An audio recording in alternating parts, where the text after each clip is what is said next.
and CasaBella Design Group. Seth Levit here in the CasaBella Design Group studios, and I am joined by the only live podcaster to lead the NFL in receptions and bowl a perfect game. He is OJ McDuffie. Juice, we're at it again. Yeah, I mean, that's facts until somebody proves us wrong, right? I mean, there's some guys out there. There's a lot of guys out there that are doing podcasts. Find me one. The live. You threw the live in there just in case they're just doing podcasts? No, just because we're on a live podcast. I'll say live or recorded or whatever. If you can go in the history of all the guys that led the National Football League in receiving, and I doubt any of them. I don't believe it. There's no way any of them also bowled a perfect game. Besides, theoretically, every podcast is live at the time. Right. Whatever. Anyhow, go ahead, Big Seth. I appreciate the love, though, man. I haven't been out there in a while. Now you're going to get me out there. I'm about to break out my bowling balls now. That's what they do. You don't ever have to. We have it on tape. If you got it on tape, then I guess I said it. Well, so OJ McDuffie in the house. You just heard from the Emmy-adjacent producer, the legendary Sevach, in his new digs. Look at that background.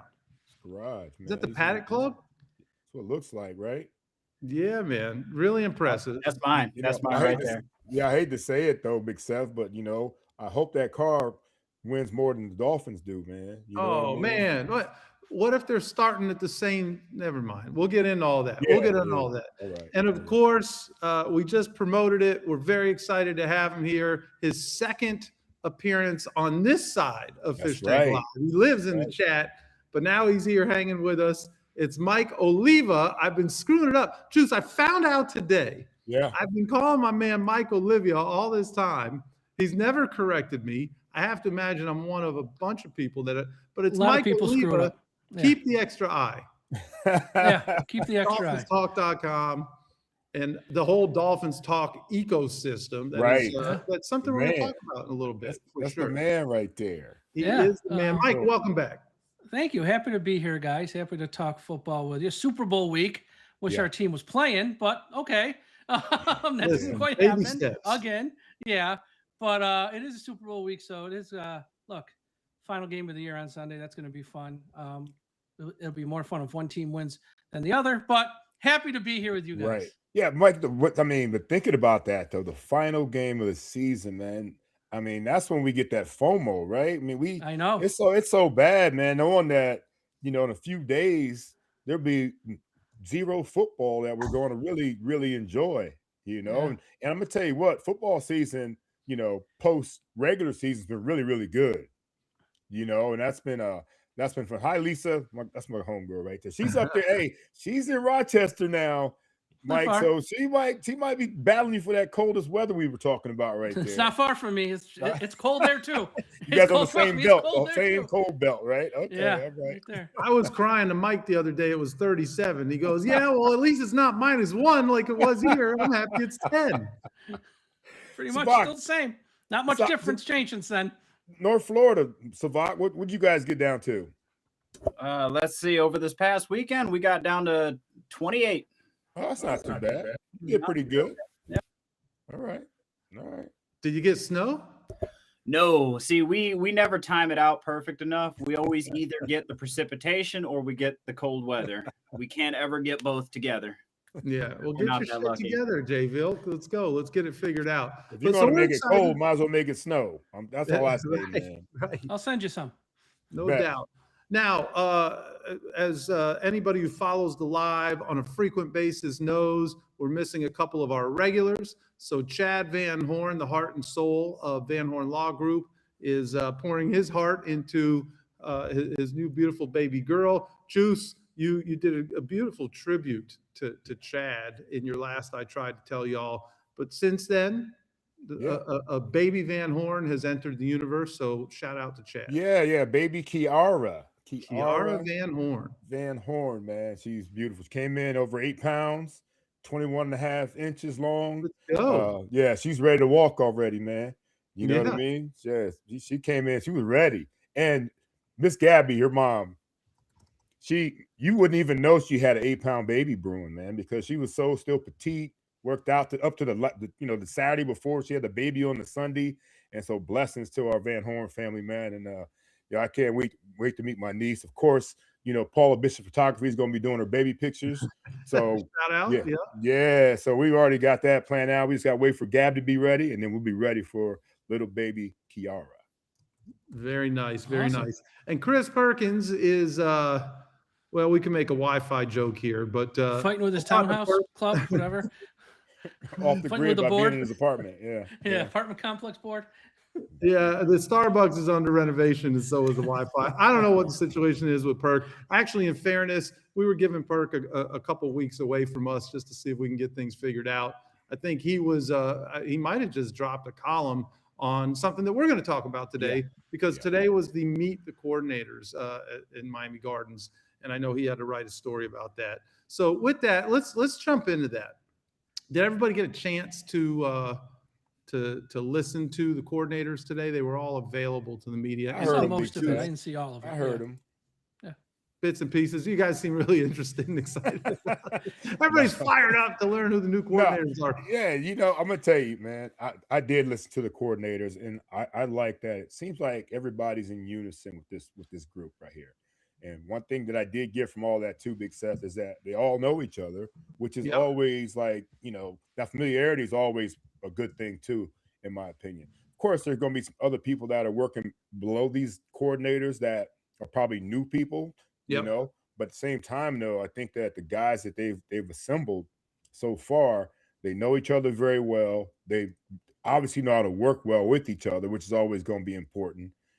Because the fact that they decided to do it again to bring it back says that they've got a lot of good things, a lot of synergy with each other, and I think that when you look at it, the dynamic is pretty good. When you look at our special teams coach, and Tabor, right? Tabor. He's an older gentleman. Then you look at the DC and Duggan, he's a younger gentleman. And I think it's like Slowik's kind of in the middle, you know what I mean? So they've got a really nice dynamic when it comes to coaches. And I think that's important for relationships with the players. So, and I agree with everything you just said, Juice, except for, so when you said that Tabor is an older gentleman, right? So I'm listening to him and I'm looking at him and I'm thinking like he's pushing 70, right? And then I look at it, he's only 2 years older than me. Well, so I don't know. We're older gentlemen, Big Seth. Got that NFL stress on his face. Oh my God, Seth, we are olher gentlemen, man. When are you gonna recognize that we are older gentlemen, bro? That's what hit me. And he does seem like a gentleman. Look at your chin, bro. Look at my chin. Golly, man. I was like, is that, I think that the person I try to see in the mirror is not necessarily the person that is that everybody else is seeing. Right. Little Big Opinions Podcast. What a great name. What up, Little Big Opinions Podcast? Who is this someone that we know? They reached out to me today. They want to have me on. I think they're newer. Nice. I said I'd come on, and I don't know when I'm going to come on with them. But yes, I think they're a newer podcast out there. Nice. Or nice. Well, welcome. If they're not new, I'm sorry. You just got on my radar today. That's all I'm going to say. Give us some history, Little Big. Drop it in the chat. Let's tell us where we can find you. What's that, Sevach? I was just saying they're new to you. Yeah, new to me. Right. That's right. Yeah. That's exactly right. That's exactly right.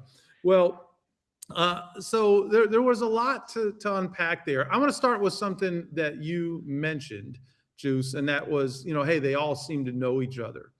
Is that I heard some different thoughts from different people that there were people that kind of had they're just hiring, Sully just hired his best friend from Green Bay. And then in Green Bay's just hiring, it's Green Bay South now. And Hafley's just hiring everybody from Green Bay. And so I'm curious if with each of you, I'd love to get each of your opinion and certainly in the chat, are we bothered by the fact that guys are hiring guys that they know? Do we feel that diminishes the resume of the people that they're hiring? Or is that is that kind of what you would expect? Like we get excited that when Mike McDaniel was hired, well, Kyle Shanahan brought him everywhere he went. He must be, he must really like the guy. He must be good. And so how come it's okay in that situation, but maybe we're bothered by it in this situation? Go ahead, Mike. It doesn't bother me the least. In fact, they can't hire enough people from Green Bay.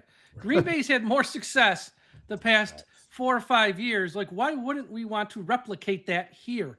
I saw a stat that was on social media like in the past week or so, going back to 2022, when you just look at the draft, who's had more guys picked that have actually played games, who are on the roster. We ranked last. They ranked first. So, yes, let me steal as much as we can from the team that ranked first when it comes to the draft. And obviously, guys who are on the field playing and contributing. I can't have enough of the Packers on this staff, honestly. Anyone who's complaining about this, look, everyone hires their friends. John Harbaugh with the Giants, he's bringing in a ton of guys from the Ravens. That's how this league works. Right. Yep. So I'm not upset by it. And in fact, I want more. Give me more Packers because whatever they've done, they've been relevant for 30 years. And I know some of it is, yes, they've hit on the quarterbacks, but okay, let us start hitting on the quarterbacks now. Right. Now it's our turn. So I don't have a problem with it. And I think it's great. Yeah. And Mike, they have the right philosophy when it comes to quarterbacks too. The different philosophies that Seth's always talked about. Seth talks about this all the time about going after a quarterback, drafting a quarterback every single draft or every other draft, like Sully said. And I think that's always important. And they've gotten lucky and they've hit. And they've also, what they've done very well is having that quarterback in place before it's too late. And that's critical. Don't wait to need a quarterback to go get a quarterback. And I love that about it too. And like you said, when it comes to these guys from Green Bay, they've done it. They've done everything so well. And I don't mind guys having their, the guys that they've worked with for years. I was talking about Duggan being the young guy. He's 33 years old, but hell, he's been around half for 8 years now. So Half has to know exactly what this young man is about. Plus, it's still going to be Half's defense run by a younger guy at times, but it's still going to be Half. So I mean, I think that the way they're building this thing is the right way. And what I love, people talking about Slowik, he was here before. What I love about him is he's going to have so much inside intel about the players that are already on the roster that it'll help Half out so much when it comes to, guys. Now, and here's the thing we're going to know too, because we'll see the guys that are let go or not being brought back, how some guys in the locker room, especially maybe Slowik, felt about that guy, but couldn't do anything about it, Big Seth. He's going to know the guys that probably, he probably want to let go, but not having that power, he couldn't. But now he has a little bit more power being OC that he might have an opportunity to trim off some of the fat of guys that he knows didn't work hard or, that aren't as talented or that didn't fit the systems or whatever. So I think the fact that you keep that, that similarity, you keep that common denominator when it comes to the OC with some of the players on that side of the ball, man, I think that's big for us, man. So just hearing those guys talk today, man, I was like, really was obviously impressed. You don't win press conferences. I get that part, but I like the way the direction that this team is headed. That's for sure. One more thing real quick, too, about these guys off from the Packers. Their last two quarterbacks that they hit on, Rodgers was picked in the 20s. Love was picked in the 20s. I see a lot of fans on Miami Dolphins. They have to tank. They got to lose. No. You can rebuild and not tank because these guys, if you have smart people, you can find quarterbacks anywhere. You don't have to lose on purpose. Right. Yeah, trade up, trade down. Right. If the people are smart who know what they're doing, they will find the quarterback. And that's what they've done in Green Bay for decades. Right. On top of also taking more quarterbacks when you already got one, which is a smart way to go. Hey, Mike, what number pick was Dan Marino? 27 or 29. 27. Yeah, exactly. Your point exactly, right? Yeah. Just find the right guy for sure. That's it. That's exactly it. So, and you said this is the way this league works, Mike, and it is, but it's kind of the way the world works, and not necessarily this whole, I mean, yes, the Good Old Boy Network is a separate conversation, particularly when you look at 10 jobs and not a single black coach was hired. And, that's a separate conversation. But in general, if any one of us started a new business or was given a new position and you had to build the folks that worked for you in any business, you're going to hire the people that that could get the job done. You're going to interview some, and you'll probably fill in some of the blanks with new folks that come in with great resumes or come in with great references from other people who you know. Like, that's just the way it works. I tell young people when I speak to them all the time that I don't care what it says on your resume. If I see a reference that's someone that I know and respect, then I'm going to call that person. And if I call that person, so look, our guy Andrew Crowell just jumped in, right? So if I see someone that I'm trying to hire and they've got a great resume and whatever it might be, or I got a guy from Harvard and then I got another guy from UCF, but he's got Andrew as a reference, I'm going to call Andrew and say, hey, tell me about this guy. And if he raves about him, I'm going to trust the guy that I know. And I think that's what happens here.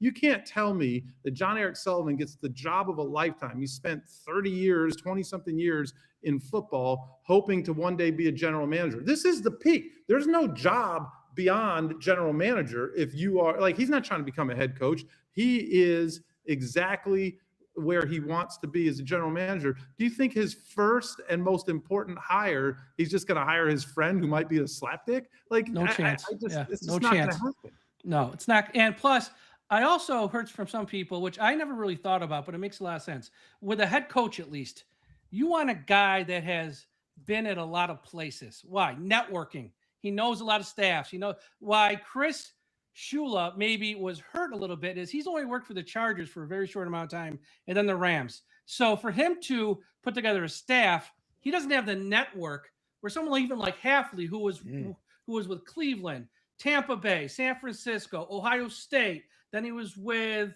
a head coach for a few years, and then he comes to the Packers. He has a lot of people he has worked with, he can reach out to and put together a staff where some of these younger coaches who've only worked at one or two places can't. And that might have hurt someone like Chris Shula. And that made a lot of sense. I never thought of it that way before until I heard someone recently talk about it and go, oh, okay, so you want a guy who's moved around a little bit, learned from a few different people, and actually knows a lot of people so he can put together a staff relatively easily. Yeah, and that makes so much sense because we've seen some of our coaches recently that we've had over the years, you know, that we've seen like they've had trouble putting the staff together. You know, it seems like it's taken way longer than what it's taken Hafley to do compared to some of these other guys. It seems like it's, you know, taking guys a long time, and you wonder why that is. It seemed like all these guys that he's picked were chomping at the bit to be, you know, part of this organization, and Coach Slowik, you know, happy to be back with the organization.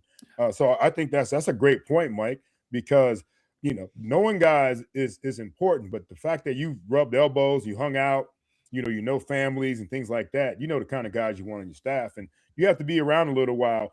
Even though it wasn't as a head coach in the NFL level, he was a head coach obviously at Boston College, but at the NFL level he was not. But you still have been around so many people and so many. I mean, coaches, man. I mean, look at all the stops that most of these guys have had, man. When you have a lot of stops, you obviously meet a ton of people, and I'm sure there's other times where they get the hobnob together and stuff. So, yeah, great point right there, man, about the fact that you're able to build a staff. And I think the fact that he was able to get them so quickly, he knows them very well, it could lead to some early. He already lost the guy too after a week. He already lost Nate Hackett after a week. Someone already poached him. How crazy is that? For 7 days. Wow. How crazy is that? Yeah, that's wild the way that works. I'm looking at a question from Lisa.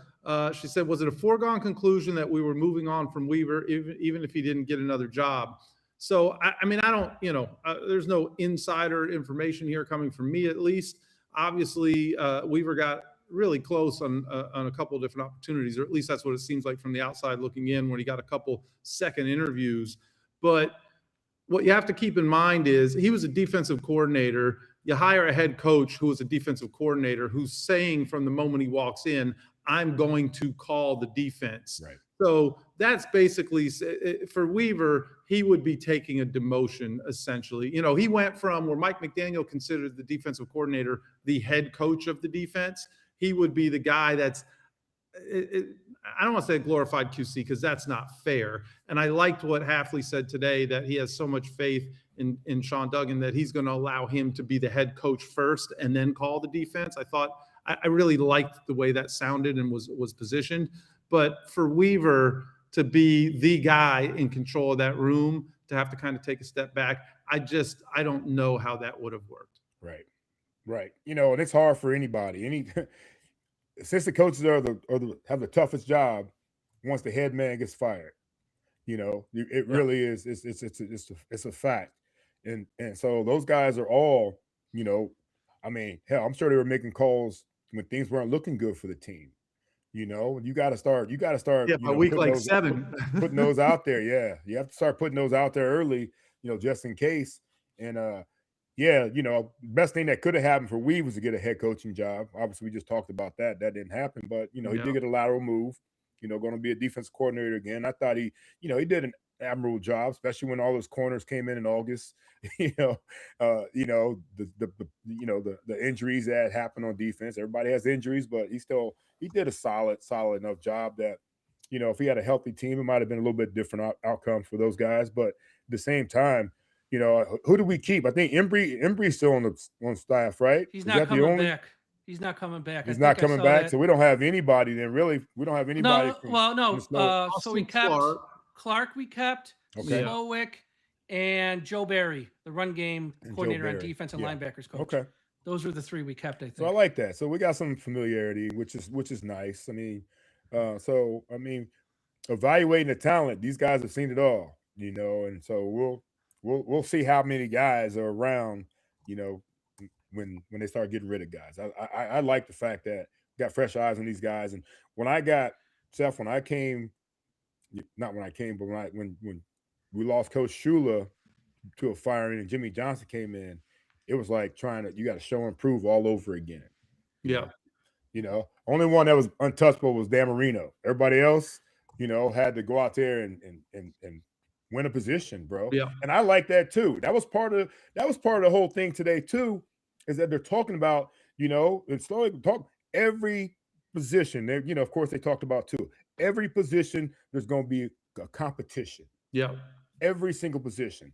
He talked about how it made people uncomfortable and that was a good thing. Right. And that is such the opposite, right? I think we heard rumors about how they didn't want people to be uncomfortable. We heard that probably hurt the Dolphins in the past. Right. There was speculation that they didn't bring in experienced quarterbacks so that they didn't make Tua uncomfortable. Or Tannehill. Tech was back to definitely Tannehill. Not Tannehill. They never brought anyone behind him to push him. Definitely not Tannehill. We talk about how coddled Tua was. Yeah, I think Tannehill was right up there with him, man. I mean, he really was. It got to the point where they were telling DBs in practice not to pick him off. You know what I mean? Like, come on, man. Believe that? Can you believe that? Don Shula's don't throw picks. Yeah. They were worried. Yeah. You know, and Tanny still, he parlayed that into a lot of money, so I ain't mad at him, but you know, that's the way it was handled. He did. I talk about a guy who got a few $100 million contracts. Yeah. Bruce Andrews asking, how much does it help players to have continuity with assistant coaches? It's important. You see them more than anybody. You spend more time with the assistant coaches than anybody, you know, and I think that, you know, for me, you know, I had Larry Seipel, who was an incredible coach, but he was a punter that, you know, was my wide receiver coach. But then I had Robert Ford, and Robert Ford really taught me more about being a receiver than anybody, but he was like a dad to all of us, man. He really was, you know, he really took us under his wing in terms of all the other stuff as well. So that guy right there is a guy you want to go out there and you want to play for. Want to play hard for Sipe too. But I came in as a young dude. Sipe already dealt with Duper and Clayton and Ingram and Fryer and all those other guys. But as a young guy, man, I was the young guy, you know. But then when I got to Coach Ford, I was the old guy, and that, you know, that relationship was really good. But it's really important, and I think that's an important thing to talk about too, because you know, Tabor is talking about that he's one of the most liked coaches in football, you know, special teams. And he's a guy that's going to deal with everybody on the team, offense, defense, you know, of course, that all comes into special teams. So, you know, I think that these guys they're smart about, I think what they're going to be smart about is that fact that, you know, they're going to be players, coaches, but they're not trying to go to barbecues with the guys.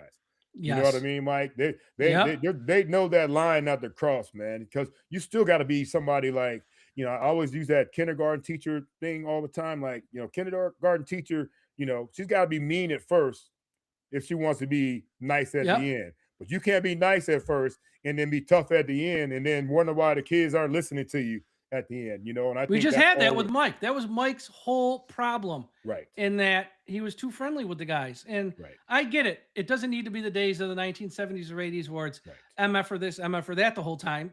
Okay, but you can't be so friendly where you're one of the guys, because you're not one of the guys. You're the head coach. Yep. Agreed. There's got to be pressure out there as players, you know, and we talk about this a lot. There's got to be pressure from coaches to get guys out there to work. You know what I mean? And I don't think these guys wanted to work.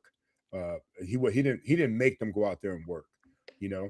And I'm gonna tell you this too, you know, people always say there's no difference, but there's a difference between being hurt and being injured. You know, I don't want you out there injured, but if you're hurt, a lot of guys play hurt. These guys didn't even play hurt. They didn't play hurt, and it was acceptable. And then it became unacceptable because I think they used Mike that way, and you know, they took advantage of the situation. I don't think that's happening with Half. I don't think that's happening. No, well, I mean, look at what happened with Vic Fangio. Vic was here, and not all the players on defense, but a lot of the players on defense clearly didn't like him, because the day he was gone, they're putting up stuff on social media trolling him, which is totally unprofessional, honestly. But it's like Vic, probably old school guy, and you got Mike there sitting there with his guys on offense having a party, and all the guys on defense are looking like, what? Why not? How come not us? Yep. He's over there telling jokes. They're having a party. You're over here making us work. But Vic's way works, clearly. It was all one position group, though, Mike. That was all one position group. Secondary. Yeah. Them DBs. Them DB. We played with some tough DBs that wasn't. Yeah, Mel Phillips wasn't going for that, Big Seth. Mel Phillips wasn't going for that. Those guys. And, David Fernandez, you're right. That, you know, go enjoy. What did he say? Go enjoy your practice squad check. That's Tannehill talking to, you know, when he got a little upset with the practice squad guys doing him, you know, killing him over there. You know, unbelievable. Yeah, I mean, it's literally the worst thing you could say, isn't it? If my God! You don't talk about anybody's money, Big Seth. Nobody. Get your hand out my pocket. Highest paid guy, and you're not performing well. You just can't do that. Yeah, I got a teammate I will not name or mention that was bitching about my signing bonus, and I just gotten there, and he was looking for a new contract, and I still don't like this dude because of that. Because I know the rules, man. You know what I mean? I'm cool. I say hi and bye. Get your hands out of my pocket. Get your hands out of my pocket, man. That's cardinal rule right there, man. Don't take anything out of the locker room gossip wise, and don't talk about anybody's money, man. Right. So getting back to this, Bobby Slowik, some interesting. You know, Bobby Slowik, first of all, did a great job of saying absolutely nothing for 20 minutes in a lot of ways. He wasn't going to talk about players. He wasn't going to talk about other coaches. And was smart, right? Because he knew what we didn't at that moment, that Hackett had just been poached, as you said, Mike. But there were two things that he was asked that I thought was very interesting. One was, how similar will your offense be to Mike McDaniel's? And he kind of laughed about, wow, right out the gate. But of course, Barry Jackson's going to ask you the question that needs to be asked and answered. And he talked about how they all kind of come from that same tree, and so that there are going to be some similarities. And you know, he didn't deny that, but you know, I would like to think that, number one, the fact that all he has to do is focus on the offense and not the entire ball club. And maybe Mike McDaniel, I always wondered on game days, did he only focus on the offense and not the entire ball club? And was that part of the problem? I don't know. But my hope is that helps. And I also think, you know, Bobby Slowik in 2023 was a guy that was supposed to be like one of the next head coaches in the National Football League. And CJ Stroud, we all were like, God, I wish we had that guy here. And, you know, and Bryce Young, how could they pass up on him for CJ Stroud? And then the next year, CJ Stroud takes a step back. The offense slows down. They start to think that the offense is getting in the way of this championship caliber defense, and Slowik's out of a job, right? And then the next year, with Slowik's not there, Stroud takes another step back. And so it makes you wonder, was it Stroud declining? You know, is he regressing in just 3 years? Was that first year a fluke? Did Bobby Slowik get a raw deal? So I'm really curious to see what this offense looks like. And I was talking to somebody today. I think what I'm most curious about, and one of the things he talked about today, which everybody says, but, you know, breaking the huddle, getting to the line of scrimmage quickly, all of those things. I want to see what the operation looks like. Yes, I want to see the touchdowns. Yes, I want to see the run game. Yes, I don't want to see us, you know, throwing the ball on 3rd and 6 inches. But I want to see in week 11, the guys know where to line up. That's what I really want to see. And that's what I think is going to be, and that I think will be a reflection not just upon on Slowik, but also on Hafley. Like, what standard are guys going to be held to? Sam's not impressed. Yeah, Seth, sorry, I think, I thought that was a great point. And you know what? We saw that in the last 3 games. We actually did see those guys get up to the line of scrimmage, and, really fast. And that was under Quinn Ewers when he was at quarterback. They finally got guys up there on the ball with all the motion and shifts. Now, who knows how many motion and shifts there'll be, but there'll be some. Obviously, you have to motion and shift, but you don't have to do it 12 times. You don't have to shift. I think there was a comment about, I don't know if it was it Slowik that said it was. Oh no, I think it was. It had to be Slowik that said it when there were like 3 different shifts. When they were watching some film, 3 different shifts and emotion and all that. I mean, you didn't. The first shift didn't do it. Second shift didn't do it. The third shift probably is not going to do it. And then you want emotion. They're saying where they're at. They're probably going to do what they're going to do. Yeah. So why are we now down to 3 seconds on the play clock? And now we're messing around. So yeah, I'm with you, bro. I mean, I think that there's got to be some parts of the old offense because they are from the same tree. And I think there's also going to be a situation where they've talked about it and they better stick to it, where they're going to try to pound the rock as much as they can because that's the way the game is going these days. Yeah. I think a big thing, too, of the offense, Mike McDaniel's offense works. The problem at times was Mike McDaniel. We'd be running the ball 6-7 yards a clip. He'd stop running it. 3rd and 1, 3rd and 2. Instead of just running it, we throw a sideways pass. We get down to the red zone. We throw a fade pass to a 5'9" wide receiver. We did crazy stuff with Mike. If Slowik's going to run it, not the same offense exactly, but close enough, but just not do the dumb things at times McDaniel did, I'm going to be okay with that. Right. We wasted a timeout in one game this year in the first quarter when the clock read 15, not 1 second ran off. He couldn't get his offense on the field for the first play of the game. I mean, think about that. First play of the game. He couldn't get the offense on the field already. Like stuff like that is inexcusable. So if that stuff's cleaned up, the operations, like you said, and just, when the running game's working, stick with it, make them prove they can stop it. And then if they stop it, then change from it. If not, just keep running it. That was the problem with Mike. It wasn't that it was his offense was bad. It was he got in the way of it sometimes. Yeah. It's like, dude, you're holding the team back, not the actual offense itself. Simplify things. It's not simplify. It's football at the end of the day. It ain't that complicated. Yeah. You can't. Here's how you can make things simple, Mike, Seth, Sevach, is be able to run it when they know you're going to run it. Keep yourself in manageable down and distances. And then you've got to keep them a little bit off balance. So if you can run the football, if the teams that run the football well, man, they're running the game travels, Juice. That running game travels. Squads. Yeah, they're the dominant squads in this game now, man. It's like, look, as a wide receiver, hell, in one game at Penn State, we threw the ball 10 times because we were running it so well. I became one of the best blockers in college at that point. We're just going to block everybody. And I think that you take pride in that. And we'll talk a little bit about it, man. But our last playoff win was so long ago. But I see me blocking all the way, getting Lamar into the end zone blocking. That was pride right there, man. Right. I love that. You got guys right now that talk about what you can't do anymore. We used to run this toss crack. I'm cracking defensive ends, outside linebackers, strong safeties. You know what I mean? It's but the run game, if it's like that, then guys, we don't mind doing that. I mean, I know some wide receivers just want to pass, throw the ball to me, and don't think I didn't say that on occasion. Don't think that I was unselfish like that, Mike. But at the same time, though, a good block and seeing a running back run off your tail, man, that means a lot too as a receiver if you're really out there trying to be the complete guy and doing your job. And we got the running backs. It's the one area of the team we have depth. We got the backs. It's just give them the ball, upgrade the offensive line a little bit. I mean, it's not all bad on the offensive line. Some people are way too hard on it. It's not all bad, but some parts need to be tweaked. And then just run the ball. Yeah. Run the ball. Yeah. Well, you look at that O-line. I mean, that's a great point, man. They have to make some changes there.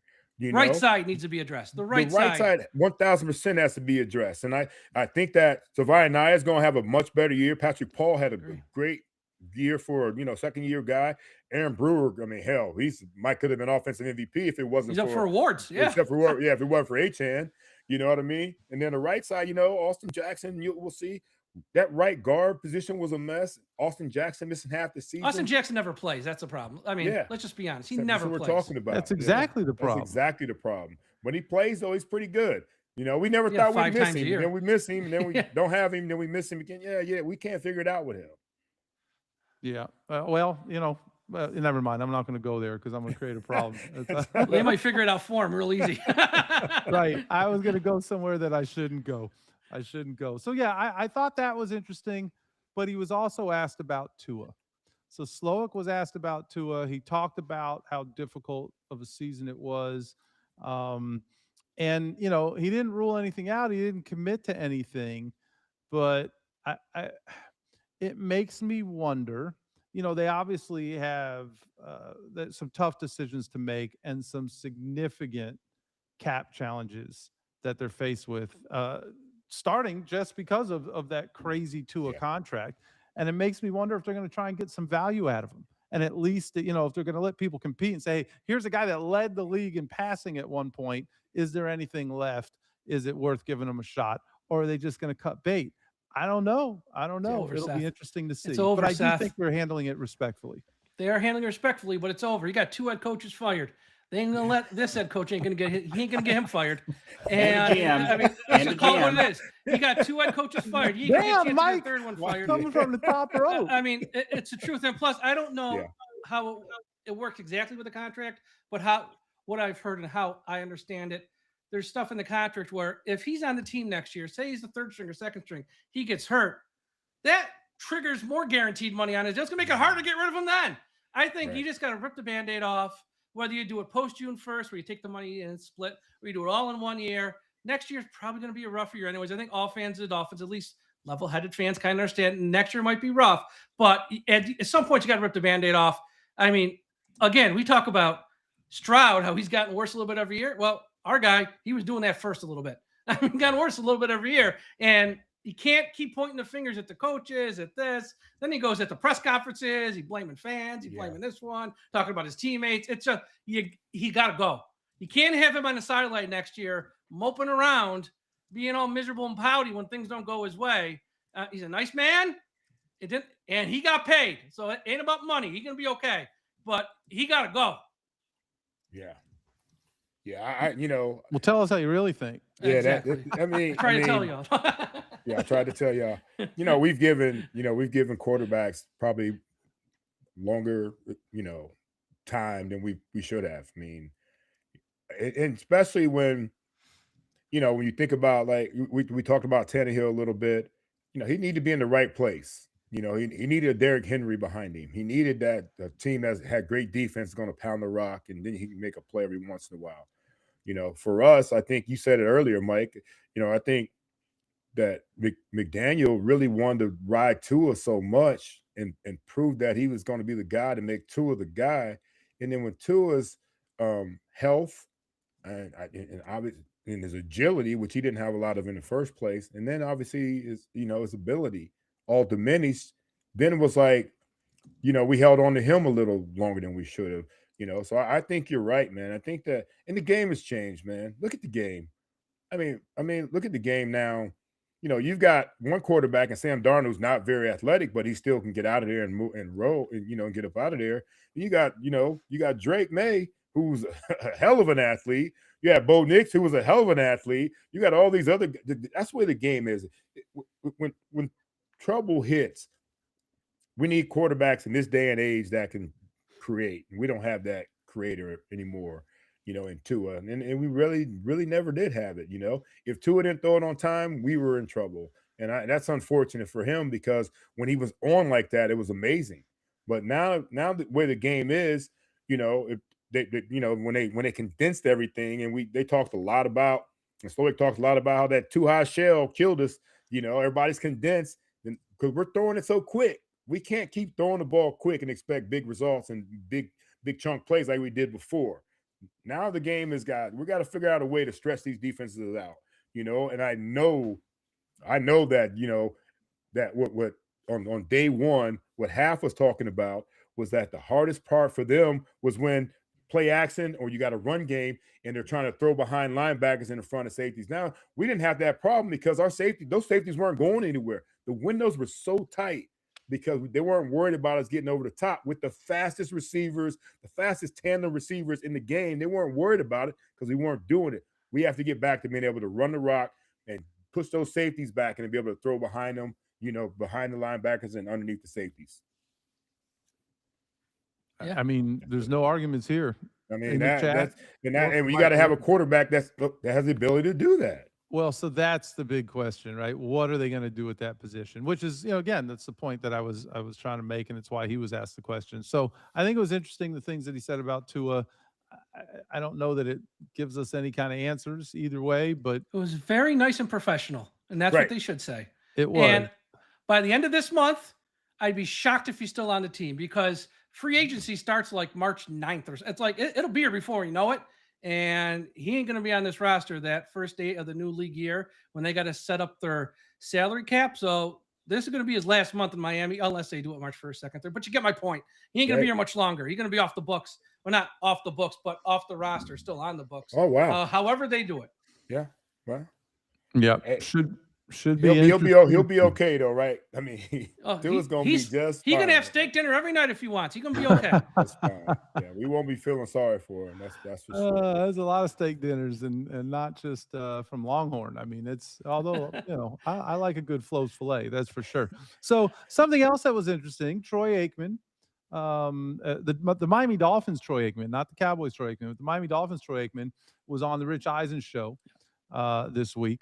And kind of pulled the curtain back a little bit and talked about he's such a serious guy, but a smart guy, an interesting guy. But he talked about what had been of interest to him. He talked about maybe the consideration of getting into a front office position, and then he talked about how fond he was of Jeff Hafley even before he was brought in to be a part of this process, just having an opportunity to talk to coordinators when he was doing production meetings. So what did you guys hear any of the stuff? Oh, I saw the whole thing. Yeah, I saw the whole thing. Yeah, what were your thoughts on that? Yeah, he knows Troy. That's the one thing. In that job he's in, you travel 17 weeks a year, and you're meeting with all these teams and all the people in the front offices. So he has a wealth of connections, which is why Miami reached out to him. Because who else in their front office has that type of connections? Tom, he came from the Padres. Sure, he's just a numbers guy, really. Marino, I don't know if he knows people at the level Troy knows, like that level, where you're in a new team's facility every week. So they needed someone like that just to be like, hey, talk to this guy. Hey, think about him. And just sort of float some ideas out there. And I thought, it's great. I think Troy knows what he's talking about. I think Troy probably gave his opinions, and I think they listened to him a lot.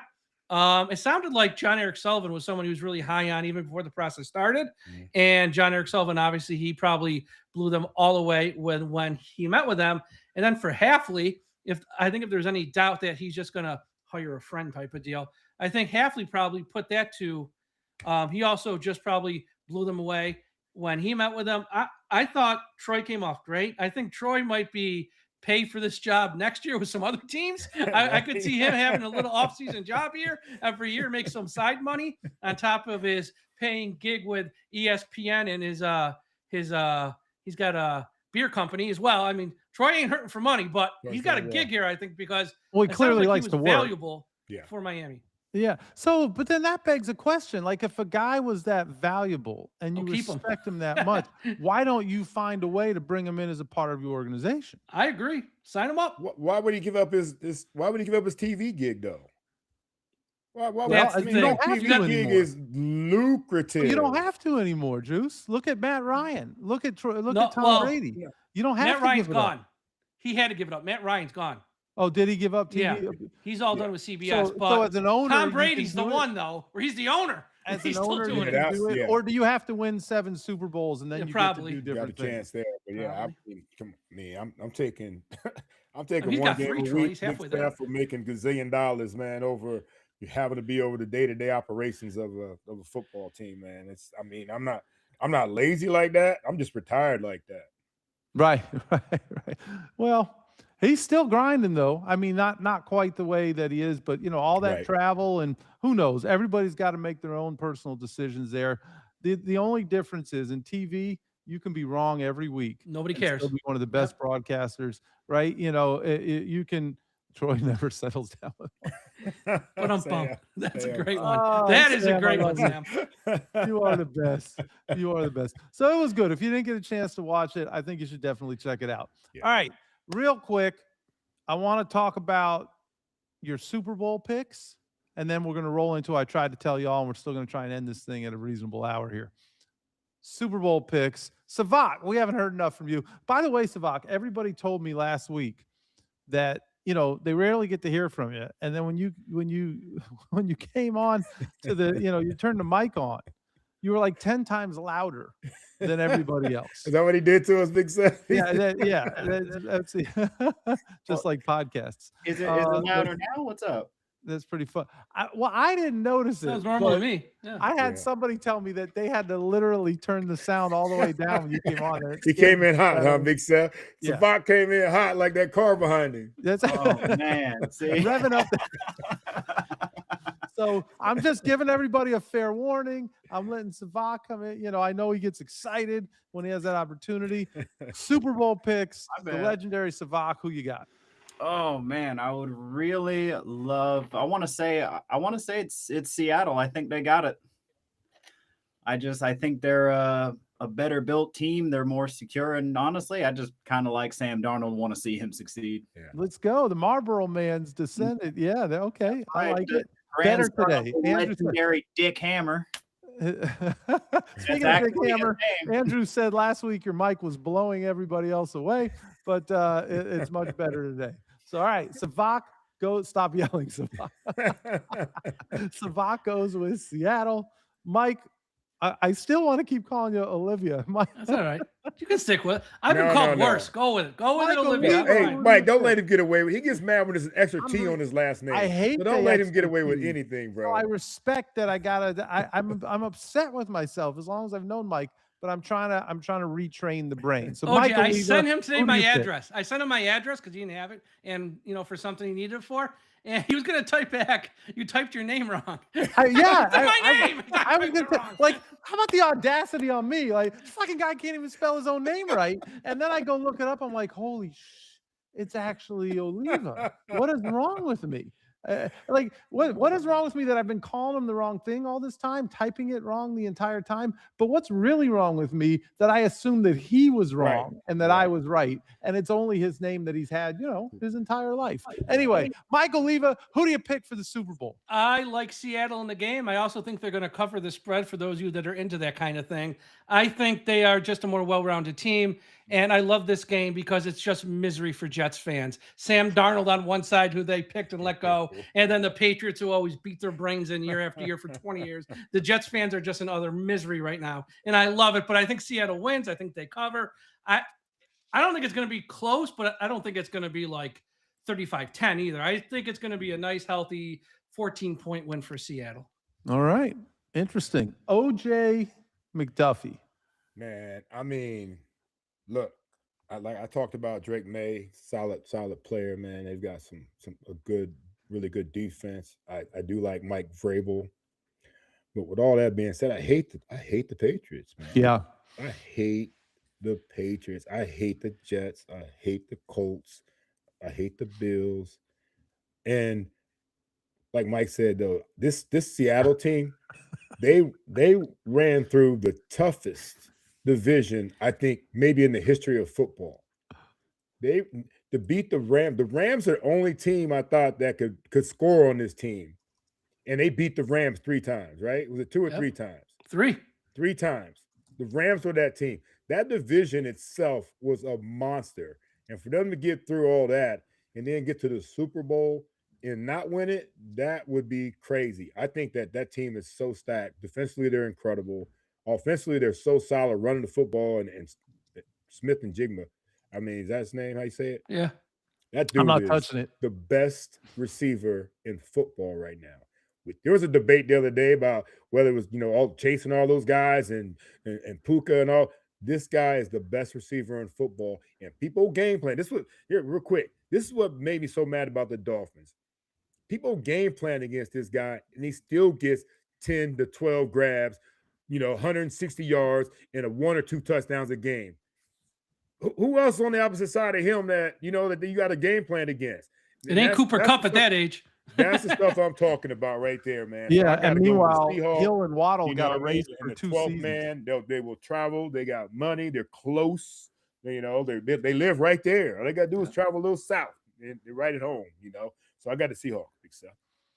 Yeah, I mean, everybody picked the Seahawks. I feel like the Seahawks are nice reference there, Sam. Nice reference. I think the Seahawks are the smart pick. And I think everything, I mean, I agree with everybody here. They are the better football team. I think we saw what the Patriots, all the backup quarterbacks and the people who got fired, teams that fired their coaches. And, I mean, they definitely had kind of the dominoes were set really well for them. But there's just, I don't know, man. There's something about the way that they're playing. There's something about the way Vrabel has got them just kind of believing in each other. And, the guy comes from a system where he has watched non-Hall of Fame coaches game plan on how to take away, what other teams do best. And I feel like, I just feel like they're going to keep that game closer than people anticipate. And if they keep it close, they might just give themselves a chance to pull off an upset. That's who the hell you picking, man? I don't want to hear all that. You know what? Fuck it. I'll just go with the Patriots. I'll just pick the Patriots because just to be counterculture here. And if they win, he's going to take this clip and say, "See, I picked the Patriots." Right. Well, you put my hand in the fire. I tried to tell y'all, Mike. Right? That's right. You got one for next week. There will be, and I try to tell y'all, and I won't write it 17 minutes before the show starts. So I'll tell you about that. I think that somehow, some way, Miami finds a way to cash in and win the Super Bowl. I like that, Sam. I like that. This could be the one. Hafley gets off. I mean, he's just going to skip the whole. They still won't have won a playoff game in 25 years, which is part of my try to tell y'all. But he's going to skip all that and just win the Super Bowl. I like it. All right, let's roll right into that. Juice, I guess you're going to kind of just warm us up on this. I try to tell y'all. I'm going to warm you up because I really, I try to tell you all that, I grew up listening to Richard Pryor, Red Fox, my uncles and aunties and cousins, and we they cursed a lot, And for me, I realized when I come on with y'all on Wednesday nights that I curse a lot. And so what I decided to do is tell y'all that, and you haven't even noticed, I counted them. I only cursed twice tonight. Two times. And they were little words. They weren't any of the big words. You know what I mean? So what I'm trying to tell y'all is that my upbringing was not the best. And that, I had some bad influences, sneaking around listening to Richard Pryor records and things like that. But I hope this new regime rips the hell out of some of these players when they're not performing at their optimum level. I don't mind playing football and being cussed at when I'm not doing what I'm supposed to do. I've had it. Everybody, I've had it. Before I got to high school, my high school coach didn't cuss. Joe Paterno didn't cuss. We weren't allowed to cuss.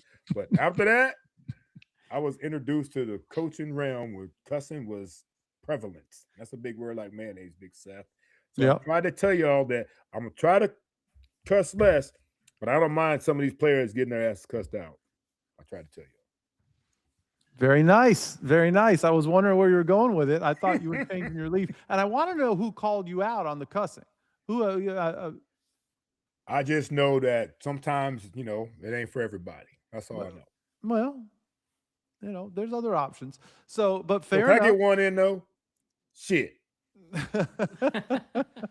There it is. All right, Sevach. Oh, yeah. Crank up the mic, everybody. Let's go. Crank up. I'm not screaming out, am I? No, you sound good. Oh. No, I'm just playing. See, and don't feel bad, Juice. Honestly, I would probably be cussing a whole lot more. I just don't get to talk that much. So let's imagine I'm coming back to you guys from the future. I tried to tell y'all, because I had a couple different directions I could have went, but I decided to keep it kind of, a little bit simple. I tried to tell y'all we are long overdue to change that damn logo. Okay. Now look, I have admired Stephen Ross's knack for real estate, his panache, and trying to do more with less. And while I can understand the urge to want to put your personal fingerprint on your work, what's the old adage? If it ain't broke, don't fix it. Which is exactly what they tried to do when they updated the logo back in 2013. And presented us with this abomination that looks like the logo SeaWorld would use if they started their own airline. Now, I can imagine that meeting right now. Some hotshot marketer sold Mr. Ross on the dream, the vision. Look at the Dolphins swimming strongly, about to take the leap, but never quite getting out of the water. And quite honestly, I don't think there's a better representation of the last decade or so of Miami Dolphins football than this logo right here. Okay? Because it's exactly what those teams have been like. Teeming with hope, but ultimately underwhelming and under-delivering. And as a fan, looking at the franchise today, as we stand on the precipice of what appears to be a brand new era of Dolphins football, I'm calling on the brain trust down there to get in Stephen Ross's ear and get him to give us a logo more appropriate for a storied franchise like ours, so that in a few years, when it's been changed and the team is kicking so much ass, you'll all probably go blind. We can look back and remember that I tried to tell you. That was good strong. One. That's a good one. You can't get out of the water. That's right. It's an overweight whale that's struggling. Right.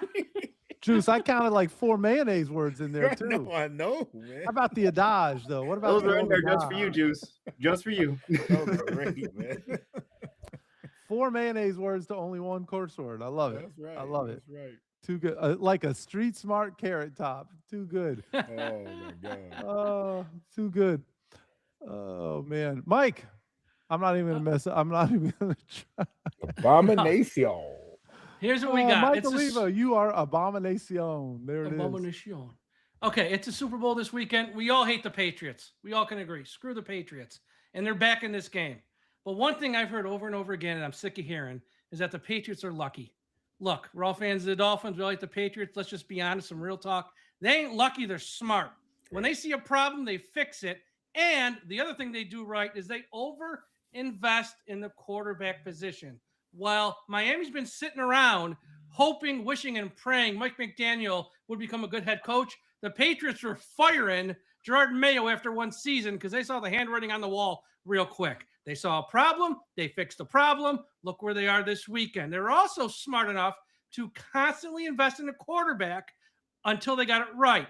While Miami gave Ryan Tannehill 7 years, Tua 6 years, and didn't have a legit second stringer the whole time for either one of them, and didn't use any high-round picks to bring in any other quarterbacks to push them, the Patriots take the other approach.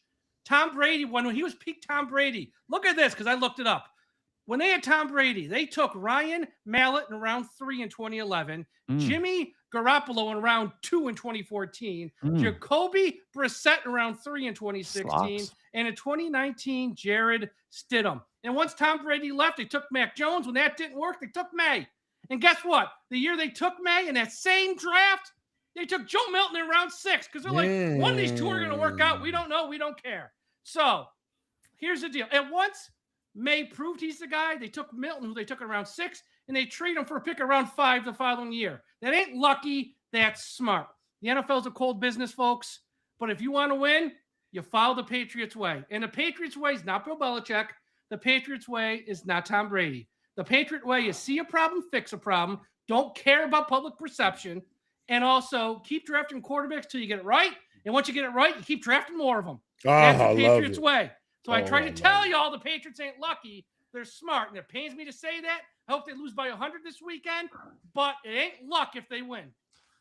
I just wanted to point out real quick, fun fact, both the GMs in the Super Bowl, they both have some Green Bay Packer front office experience, and they both credit their time with Green Bay with their development. You're on the right path, then, Sevach. We're on the right path. We should have turned our damn mics down. Yeah. Okay, Sevach and Mike just bringing it. I love it. F it, Mike Olivia in quotes. I love it. Too good. Well, fellas, I tried to tell y'all that with great power comes great responsibility. Actually, that was Benjamin Franklin Parker, otherwise known as Uncle Ben to those of us who were closest to him, the guy from the Spider-Man comics. But that's neither here nor there. So yes, with great power comes great responsibility. And as one of only 32 head coaches in the National Football League, as a man who now dons the same title as the Don himself, Jeff Hafley indeed has spectacular responsibility placed upon him. And I'm not sure if you're aware of this, gentlemen, but the Miami Dolphins have not won a playoff game since December 30th, 2000. Yes, the glorious memory of Lamar Smith rumbling 17 yards for a walk-off overtime touchdown, sending future Hall of Famers Peyton Manning, Marvin Harrison, and Edgerrin James on that long walk of shame home took place 25 years ago. A quarter century has passed since the Miami Dolphins accounting department has last cut a winning playoff check. LeBron James celebrated his 16th birthday as my partner in podcast crime was hurtling across the goal line himself, index finger waving in the air. Half of our roster ran into the locker room juice to grab their Nokia cell phones to set up their post-game dates. And they were on MySpace too, I think. Seahawks quarterback Sam Darnold was still shitting in his diapers. He was 3, but he's always been a late bloomer from what I understand. While Patriots quarterback Drake May wasn't even a glimmer in his father's eye. Hell, Mike Vrabel had just completed an 18-tackle season for the Pittsburgh Steelers, unaware of how his life was about to change. And guess what else? Dave Wannstedt looked like he picked up right where Jimmy Johnson left off. He had just delivered the first of back-to-back 11-5 seasons, and we all believed in him. 6 years later, however, that belief had long passed us by. The Wannstedt era was laughed at.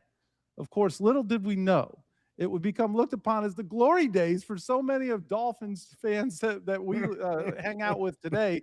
The Dolphins would go on an epic run of head coaches that included a guy that was not going to be the Alabama head coach, a guy who failed forward fast, like really fast, a guy who loved field goals like I love Mountain Dew, a guy who made sure your shoes were tied and gum wrappers made their way into garbage cans, and on it went. But something else happened 6 years after that glorious, blacked out December afternoon. Good old Diamond Dave Wannstedt gave a young and hungry defensive backs coach from Albany a shot to be a GA for his Pitt Panthers. Young Jeff Hafley joined Wannstedt's staff, and in some strange and twisted way, Wani handed him a torch with a really delayed flame so that his graduate assistant would one day take on the role that Dave once embodied. Know what I mean? And so here we are. The student has become the master. And I'm not saying Dave Wannstedt is the mustache version of Obi-Wan Kenobi, but heavy is the head that wears the crown, and Haf has his hands full with power and responsibility. Responsibility to Steve Ross and to Sully, to Aikman and to Marino. Responsibility to the coaches and the players in that building, but also responsibility to you, the fans, to us, the podcasters, to the city of Miami, to the legacy of this once great franchise. It all rests on Haf's shoulders now. And how sweet would it be if a Diamond Dave disciple broke the curse and brought us back to, well, hell, at the very least, the days of Wannstedt. This is what is facing Jeff Hafley right now. This is the standard that must be set, the expectations that we all have. The Miami Dolphins belong in the playoffs every year, and they need to start winning postseason games. With great power comes great responsibility, fellas. And Jeff Hafley better be ready for it. I tried to tell y'all. Ooh. Let's go. The Dave Wannstedt days are returning. I love it. You know what? What? We all Diamond Wannstedt days. He won a lot of games in Miami. That's great. He did. Andrew, I'm hurt. I'm hurt. I wrote that, damn it. Like 20 minutes ago before the show started. He really did. He called. He was on the way. Speeding through Weston to get here to the CasaBella. Oh, man. Dave Wanstead, he called him. I love it. I called him Diamond Dave. Outstanding, y'all. Good stuff, boy. Man. So good, man. He's a good man. Well, fellas, this was a lot of fun. Who knew that you could have this much fun in the offseason? But then again, the Miami Dolphins know how to keep everybody busy during the offseason. They do. They win it every year. Great stuff. They win the offseason every year. And if you've stuck with us this long, I also want to say there's going to be more announcements to come. But Juice and I have been in some really cool talks with Mike Oliva, not Mike Olivia. Mike Olivia is old news. Mike Oliva. We've been in some cool talks. There might be some cool partnerships between the Fish Tank and Dolphins Talk coming up this season. So stay tuned for more information on that. And I hope we see everybody a week from today. We'll do it again. Yeah. I mean, we got some Super Bowl talk, right? We got to. Yeah, I mean, and then let's just hope the Patriots don't win. I can't sit there. That's the only problem. I can't do it. Patriots winners. I'm not going to be able to show up. I can't do y'all better show up because I got an I tried to tell y'all if they do. No, I know you do. Mike, you just told us how smart they are. That's why nobody's going to show up. They are smart, but I don't want them to win. They can be smart and lose. I don't want them to win. Yeah, no, if they win, I'm sitting out the entire next season. Like Thanos said, it's inevitable. So, all right, y'all. Hey, everybody, thanks for diving in.